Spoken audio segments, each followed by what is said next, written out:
ঘরের এই দরজাটা আগেই বন্ধ করে শুয়েছিলাম, কিন্তু যে আমাকে আক্রমণ করেছিল সে তাহলে কোন পথ দিয়ে ঘরে ঢুকেছিল? এদিক ওদিক তাকিয়ে ঘরের ভেতর আরেকটা দরজা আবিষ্কার করলুম। ঠেলতেই সেটা খুলে গেল এবং ভক করে বিষম একটা দুর্গন্ধ এসে আমাকে যেন আচ্ছন্ন করে দিল। আলোটা তুলে ভালো করে দেখলুম। কি ভীষণ দৃশ্য! ঘরের মেঝেতে রাশি রাশি হাড়, মরার মাথার খুলি ও রক্ত মাখা কাঁচা নাড়ি বুড়ি ছড়িয়ে পড়ে আছে। এদিকে একটা কাঁচা মরার মুন্ডু ও মাটির উপরে হাঁ করে রয়েছে। দুম করে দরজাটা আবার বন্ধ করে দিল। আমি কোন পিশাচের খপ্পরে এসে পড়েছি?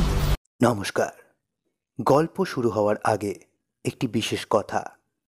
আমাদের এই অডিও প্রেজেন্টেশন আপনাদের ভালো লাগুক, মন্দ লাগুক বা মোটামুটি লাগুক, যেমনই মনে হয় আপনাদের মতামত আমাদের কমেন্ট বক্সে অবশ্যই জানান। আপনাদের কমেন্টের অপেক্ষায় আমরা রইলাম। আর নতুন শ্রোতা বন্ধুরা অবশ্যই আমাদের চ্যানেলটি সাবস্ক্রাইব করবেন। ধন্যবাদ।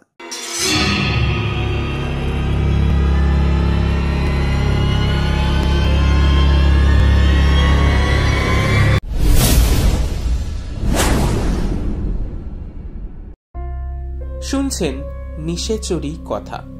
আজকে আপনারা শুনবেন ওলাইতলার বাগান বাড়ি। রচনা হেমেন্দ্র কুমার রায়। গল্প পাঠে আমি সন্টু এবং অন্যান্য চরিত্রে নীল এবং আমি। শুরু হচ্ছে ওলাইতলার বাগান বাড়ি।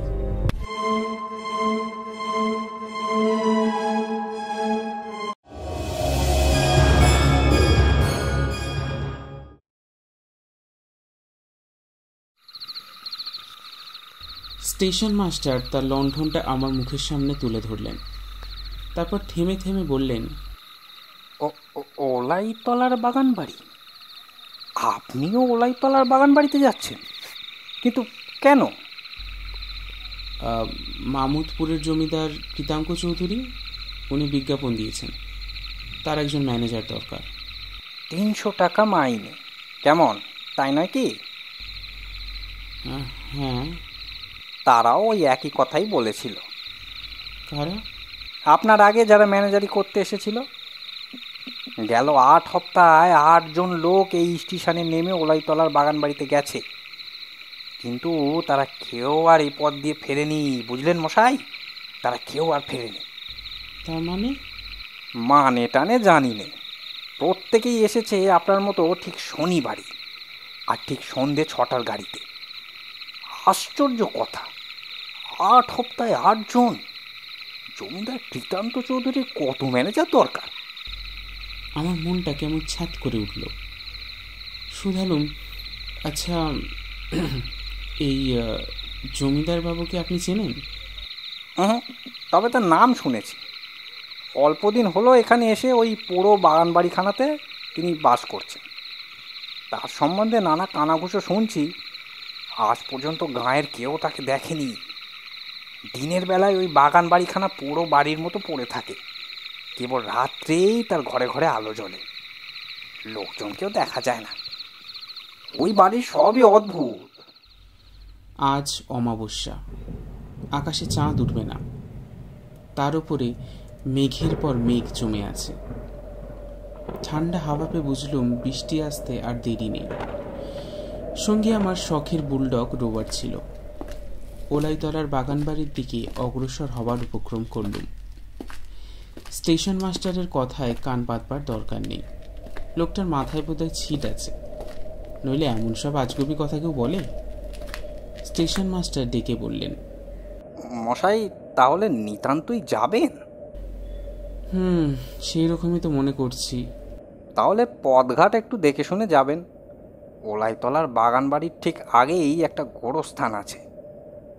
আগে সেখানে খ্রিস্টানদের গোড় দেওয়া হতো। গোরস্থানের নাম ভারী খারাপ। সন্ধ্যার পর সেদিকে কেউ যেতে চায় না।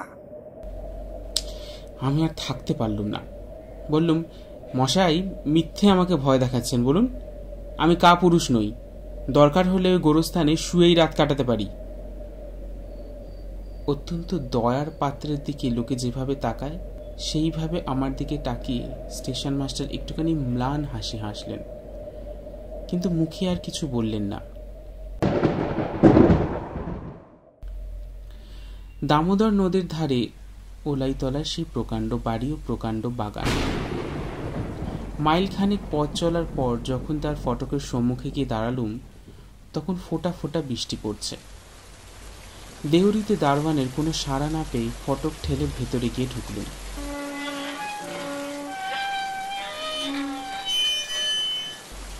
আমার হাতে ছিল একটি হ্যারিকেন লণ্ঠন। তারই আলোতে যতটা পারা যায় দেখতে দেখতে এগোতে লাগলুম। অনেক কালের পুরনো বাগান। তার অবস্থা এমন যে তাকে বাগান না বলে জঙ্গল বলা উচিত। পুকুরের পাশ দিয়ে যেতে যেতে দেখলুম পানায় তার জল নজরে পড়ে না, ঘাটগুলো ভেঙে পড়েছে। বাড়ির অবস্থাও তথৈবচ। ভাঙা জানলা, ভাঙা থাম, চুন বালি সব খসে পড়েছে।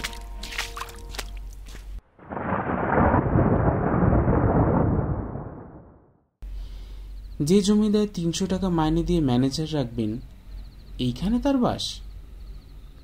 মনে খটকা লাগলো। অসংখ্য ঝিঝি পোকার আর্তনাদ ছাড়া কোথাও জনপ্রাণীর সাড়া নেই, অথচ বাড়ির ঘরে ঘরে আলো জ্বলছে। একটু ইতস্তত করে চেঁচিয়ে বললুম, বাড়িতে কে আছেন? সামনের ঘর থেকে মোটা গলায় সাড়া এলো, ভেতরে আসুন। ঘরের ভেতরে ঢুকলুম। মস্ত বড় ঘর, কিন্তু কোণে কোণে মাকড়সার জাল, দেয়ালে দেয়ালে কালি ঝুলি, মেঝে 1 ইঞ্চি পুরু ধুলো, একটা ময়লা রং ওঠা টেবিল, 3খানা ভাঙা চেয়ার ও একটা খুব বড় ল্যাম্প ছাড়া ঘরে আর কোনো আসবাব নেই। অতিশয় শীর্ণ কুচকুচে কালো এক জরাজীর্ণ বুড়ো লোক আদুরে গায়ে একখানা চেয়ারের ওপরে বসে আছে। তার বুকের সবখানা হাড় গোনা যায়। বুড়ো কথা কইল, ঠিক যেন হাড়ির ভেতর থেকে তার গলার আওয়াজ বেরোলো। সে বলল, আপনি কাকে চান? জমিদার কৃতাঙ্ক বাবুকে। ও, নাম আমারই। আপনার কি দরকার? আপনি একজন ম্যানেজার খুঁজছিলেন, তাই। বুঝেছি, আর বলতে হবে না, বসুন। কৃতাঙ্ক বাবুর কাছে গিয়ে রোবার হঠাৎ গরর গরর করে গর্জে উঠল। কৃতাঙ্ক বাবু ক্রুদ্ধস্বরে বললেন, ও কি, সঙ্গে কুকুর এনেছেন কেন? কামড়াবে নাকি? রোবারকে এক ধমক দিল, হ্যাঁ চুপ করো। রোবার। সে গর্জন বন্ধ করলে বটে, কিন্তু আমাদের কাছ থেকে অনেক তফাতে সরে গিয়ে তীক্ষ্ণ সন্দিগ্ধ চোখে কৃতাঙ্ক বাবুর মুখের পানে তাকিয়ে রইল। বিরক্তভাবে কৃতাঙ্ক বাবু বললেন, ও কুকুর টুকুর এখানে থাকলে চলবে না, ওকে তাড়িয়ে দিন। আমি বললুম, তাড়ালেও যাবে না। রোবার আমাকে ছেড়ে একদণ্ড থাকে না, রাত্রেও আমার সঙ্গে ঘুমায়। রাত্রেও বেটা আপনার সঙ্গে ঘুমাবে? কি বিপদ, কি বিপদ! বলে তিনি চিন্তিত মুখে ভাবতে লাগলেন। রোবার রাত্রে আমার সঙ্গে ঘুমাবে শুনে কৃতাঙ্কবাবু এতটা দুশ্চিন্তার কারণ বুঝতে পারলুম না। খানিকক্ষণ পরে কৃতাঙ্কবাবু উঠে দাঁড়িয়ে বললেন, একটু বসুন, আপনার খাওয়ার শোবার ব্যবস্থা করে আসি। সেজন্য আপনার ব্যস্ত হওয়ার দরকার নেই। আমি যে জন্য এসেছি সেই কথাটা আগে হোক। আজ আমার শরীর ভালো নেই, কথাবার্তা সব কাল সকালেই হবে। এই বলে কৃতাঙ্কবাবু বেরিয়ে গেল। খানিক পরেই তিনি আবার ফিরে এসে বললেন, আসুন, সব প্রস্তুত। তার পেছনে পেছনে অগ্রসর হলুম। মস্ত উঠুন ও অনেকগুলো সারবন্দি ঘর পেরিয়ে সিঁড়ি বেয়ে দোতলার দিকে উঠলুম। বাড়ির সর্বত্রই সমান ভগ্নদশা, ধুলো আর জঞ্জালের স্তূপ, চামচিকে আর বাঁদুরের আনাগোনা। একটা চাকর বাকর পর্যন্ত দেখা গেল না। নির্জন বাড়ি, যেন খাঁ খাঁ করছে।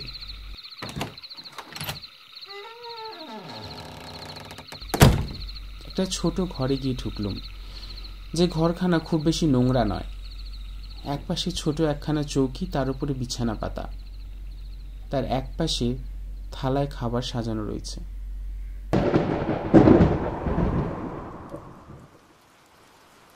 কৃতাঙ্কবাবু বললেন, এখনই খেয়ে নিন, নইলে খাবার ঠান্ডা হয়ে যাবে। নানান কথা ভাবতে ভাবতে মাথা হেঁট করে খেতে খেতে হঠাৎ মুখ তুলে দেখি কৃতাঙ্কবাবু এক দৃষ্টিতে আমার পানে চেয়ে আছেন, আর তার কটোরাঘাত দুই চক্ষুর ভেতর যেন যেন দুটো অগ্নিশিখা জ্বলছে। আমি মুখ তুলে তাকাতে না তাকাতেই সে আগুন নিভে গেল। মানুষের চোখ যে তেমন জ্বলতে পারে আমি তা জানতাম না। ভয়ানক। কৃতাঙ্কবাবু বললেন, আজ তাহলে আমি আসি, খেয়ে দিয়ে আপনি শুয়ে পড়ুন। বলে যেতে যেতে আবার দাঁড়িয়ে পড়লেন এবং বললেন, আর দেখুন, রাত্রেও ঘরের জানলাগুলো যেন খুলবেন না। একে তো বৃষ্টি হচ্ছে, তার উপরে। বলতে বলতে হঠাৎ থেমে গেলেন। থামলেন কেন? কি বলছিলেন বলুন না। ওধারের জানলা খুললে গুরুস্থান দেখা যায়।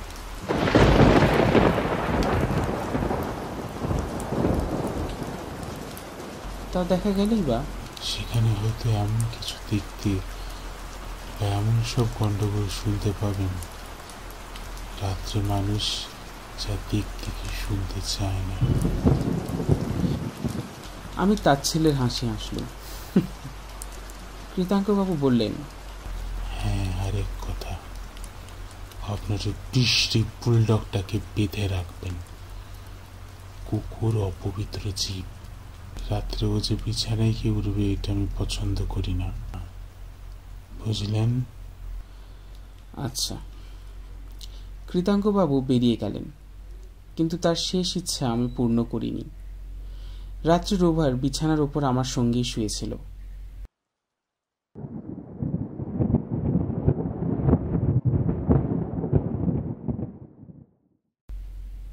অনেক রাতে দারুণ যতনায় আমার ঘুম ভেঙে গেল।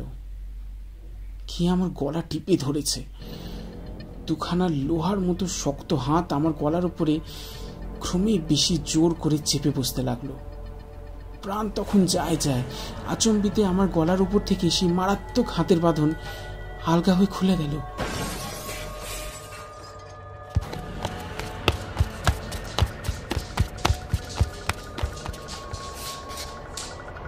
তারপরে ঘরময় খুব একটা ঝটাপটি ও হুড়োহুড়ির শব্দ। তখন সেদিকে মন দেবার সময় আমার ছিল না। গলা টিপিনুর ব্যথায় আমি তখন ছটফট করছি। ব্যথা যখন একটু কমলো, ঘর তখন স্তব্ধ। তাড়াতাড়ি উঠে বসলুম। আলোটা নিভে গেছিল। আবার জ্বাললুম, কিন্তু যে আমার গলা টিপে ধরেছিল ঘরের ভেতরে সেও নেই, বিছানার উপর রোভারও নেই। রোভার, রোভার বলে অনেক ডাকলুম, কিন্তু তার কোনো সাড়া পেলুম না। হাতের ঘড়ির দিকে তাকিয়ে দেখলুম তখন রাত 1টা বেজে গেছে। দরজা দিয়ে বাড়ির ভেতরে তাকিয়ে দেখলুম অন্ধকার যেন জমাট বেঁধে আছে। সে অন্ধকার দেখলেই প্রাণ কেমন করে ওঠে। সে অন্ধকার যেন জ্যান্ত, কোনো হিংস্র জন্তুর মতো আমার ঘাড়ের উপর লাফিয়ে পড়ার জন্য প্রস্তুত হয়ে আছে। ছট করে দরজাটা আবার বন্ধ করে দিলুম। ঘরের এই দরজাটা আগেই বন্ধ করে শুয়েছিলাম, কিন্তু যে আমাকে আক্রমণ করেছিল সে তাহলে কোন পথ দিয়ে ঘরে ঢুকেছিল? এদিক ওদিক তাকিয়ে ঘরের ভেতর আরেকটা দরজা আবিষ্কার করলুম। ঠেলতেই সেটা খুলে গেল এবং ভক করে বিষম একটা দুর্গন্ধ এসে আমাকে যেন আচ্ছন্ন করে দিল। আলোটা তুলে ভালো করে দেখলুম। কি ভীষণ দৃশ্য! ঘরের মেঝেতে রাশি রাশি হাড়, মরার মাথার খুলি ও রক্তমাখা কাঁচা নাড়ি বুড়ি ছড়িয়ে পড়ে আছে। এদিকে একটা কাঁচা মরার মুন্ডুও মাটির উপরে হাঁ করে রয়েছে। দুম করে দরজাটা আবার বন্ধ করে দিলাম। আমি কোন পিশাচের খপ্পরে এসে পড়েছি? আমার দম যেন বন্ধ হয়ে আসতে লাগলো। তাড়াতাড়ি ঘরের জানলাগুলো খুলে দিল।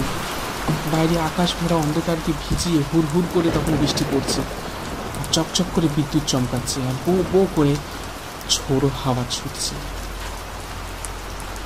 আর কি বিদ্যুতের আলোতে বেশ দেখা গেল সামনের তাল গাছটার তলায় কি যেন দাঁড়িয়ে দাঁড়িয়ে নাচছে, ঠিক যেন একটা ছোট ল্যাংটো ছেলে।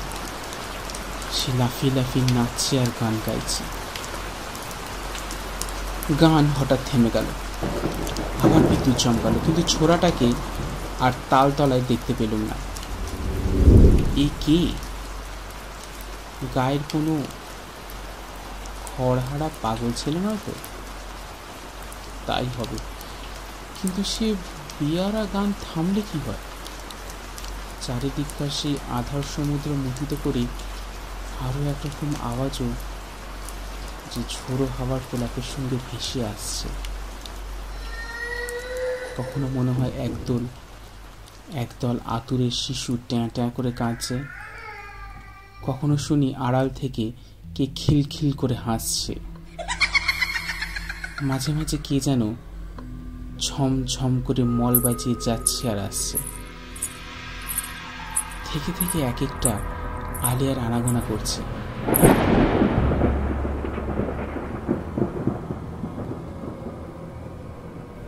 তাদের আশেপাশে কারা যেন ছায়ার মতো সরে সরে যাচ্ছে, আর বাগানের কোথা থেকে একটা হুলো বিড়াল একবারও না থেমে কেবল চেঁচাচ্ছে।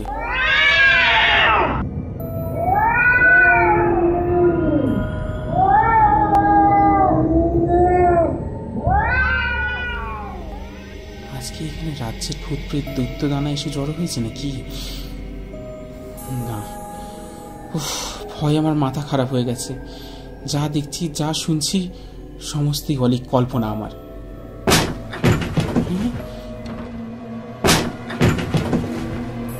ও আবার কে? ঘরের দরজা কে টেনেছে?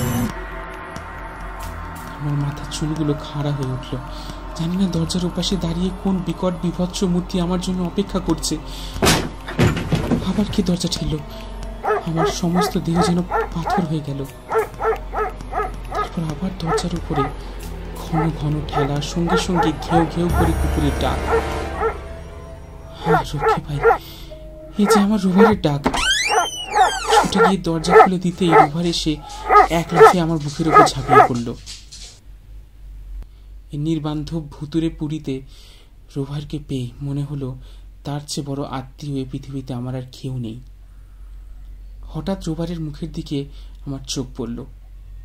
তার মুখময় রক্ত লেগে রয়েছে।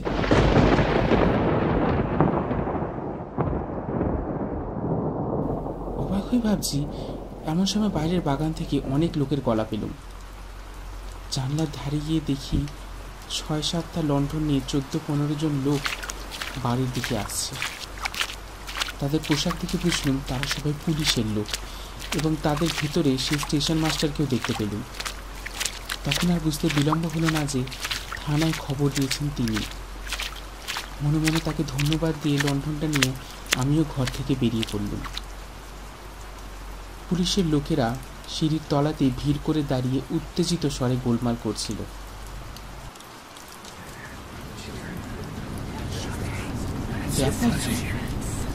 ভিড় ঠেলে ভেতরে গিয়ে দাঁড়াতেই দেখলুম জমিদার কৃতাঙ্ক চৌধুরী কুচকুচে কালো লিকলিকে রোগা হাড় বের করা দেহটা সিঁড়ির তলায় গড়াগড়ি খাচ্ছে।